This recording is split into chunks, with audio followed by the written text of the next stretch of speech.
Hello YouTube.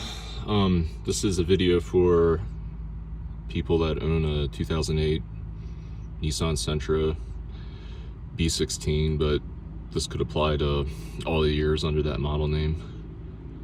Yeah, so doing my engine mounts, I already did the passenger side one, the one up top by the coolant reservoir. That one was no problem. However, once you get to this one here, you can get into real trouble, like I did. So this bolt is no problem. This one came out fine, easy. It's a 21, same as the lug nut size. So this one came out okay. This one though was a real bitch.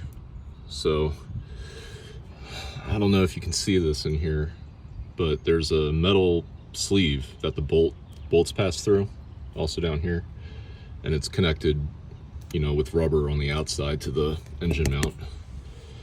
So this one will come out okay. It could be either of them though. I mean, this one could come out just fine. This one could be a problem. Whatever one it is, if you end up seeing the bushing spinning in here when you're taking it out, stop. Don't keep turning it, because what's going to happen is, since the metal sleeve is going to push up against this, it's going to end up stripping the bolt, and if you're like me, also the hole. So the hole that it goes into here on this thing, which is the engine mount bracket that bolts to the CVT right here. So this you don't want to screw this up, because when you take out all these bolts to try and replace this part, since you stripped the hell out of it, there's one more bolt all the way up there that is not going to be fun to get out, because Nissan in their infinite wisdom decided to put a bolt up there, and when you back it out, it's a really long ass bolt and it'll butt up against the frame here and you can't get it out. So the only way to get that one out is you have to actually lower the whole CVT so you can get enough clearance. I think one guy actually, he cut that bolt out because he couldn't get it out on YouTube. I was watching a video of his and he said there was nothing in that one, and I think that's what happens. Maybe someone in the past had tried to do the same repair that I'm doing, or they just were working on the CVT and were getting pissed off and didn't want to have to worry about putting that other bolt back in, so they cut it. I mean, you could do that. You could just back this out and then cut the bolt and then keep pulling it out and cut it more until you have nothing left, so it doesn't butt up against the frame. But I don't know, probably wouldn't want to do that. But I mean, this bracket is cast iron and you have all these other bolts. There's like 1, 2, 3, 4, 5, 6 bolts holding this on. So maybe he was getting around okay with it, with that last one not in there. But the whole purpose of this assembly is to prevent the CVT transmission from torquing when you accelerate, since this is bolted to the CVT and then this down here is bolted to the frame.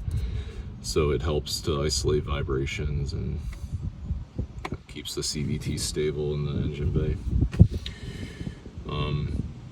So you can actually see where I actually had to cut. I accidentally nicked that.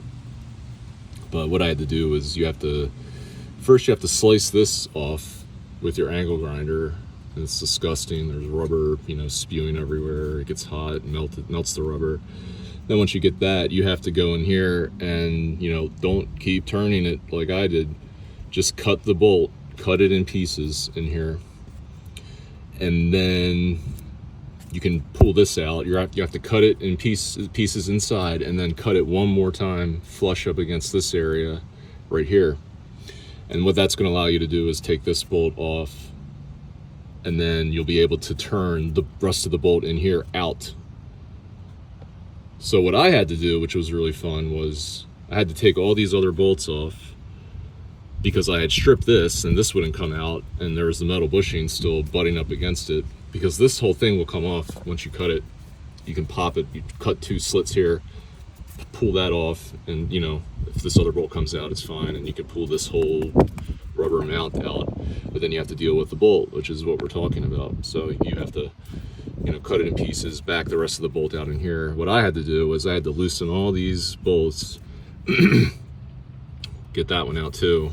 And then once you do that, since this hole in here was stripped, you could end up replacing this whole bracket here, but I didn't want to, and I don't want to spend any more money on it. It's like, I think Nissan Parts still has it at $71, but so you can try and get your tap in if you have a really long tap in through this hole all the way through into the stripped hole back there. But what I did was I took the tap and ran it in through the back side of it, because you have more room there. You have more room to get the tap in and turn it. And you know, you just go the same direction as you would in the front and tap out the threads, because you'll have no threads here at the start if you keep turning it and stripping the hell out of it. So don't do that.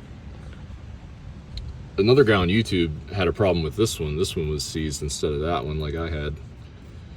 So he actually took this. You can actually unbolt this piece off of the car, and you can see there's a lot more access. There's only like 1, 2, 3, 4 bolts. 1, 2, 3 bolts holding this piece on. And then if you get this one out, this one doesn't come out, then you can just take this small bracket off, and then you can deal with it off the car. But if you're gonna do this one's a real bitch. So, and careful if you do that, end up doing what I did, and you need to, you know, move this around. Don't pull down on it or give it a lot of torque, because you're going to still have some of these bolts in here, especially that one up there. And you don't want to strip the threads, the aluminum threads in the CVT, because they're real fine threads. Don't cross thread them, or you'll have to tap the holes out or put a Healy coil in. But if you mess that one up there, yeah, you're not going to have a good day. You'll have to drop the CVT and, you know, tap the threads out, or, you know, you'll probably end up doing what the other guy did and just cut the damn bolt out and don't worry about it. But it's up to you. But yeah, I'm in the process of doing all these engine mounts. So I still have 2 more to do. There's 4 engine mounts on this damn car. So there's this one, there's the left hand passenger side one up top by the coolant reservoir. That one was not bad, that one was easy. This one, however, is a problem because of how low the car is. You're gonna get lots of rust and debris seizing this all up in here. Make sure you put anti-seize on this bolt. Put it on the smooth part so it doesn't rust into the bushing like it did. And then there's the other one down here. Where is it? Oh yeah, it's right there. That one. So if that one's bad, you have to replace that one. And then the last one, which is fun, which I see a lot of people doing, is there's one more up in the engine bay above here under the battery, and you have to take all this crap off to get to it. So I'm hearing a rattling when I accelerate, and it might be one of these mounts is bad. It wasn't the one on the passenger side. It's probably not going to be this one. I probably did all this for nothing. But what happened is the rubber in here had broken all off, because there's actually, you know, there's a rubber sleeve in here, and then there's rubber attached to the bushing, attached to the big piece. So that keeps the whole thing, you know, solid and together. But, you know, what happens over time is the rubber in here gets crumbled away, and then this thing just moves back and forth. So then your whole CVT is no longer mounted to the frame, which can cause its own issues. But yeah, don't do what I did. You'll have fun. You'll have to get taps, or if you have a tap kit, do that, and just turn it real slow in the back.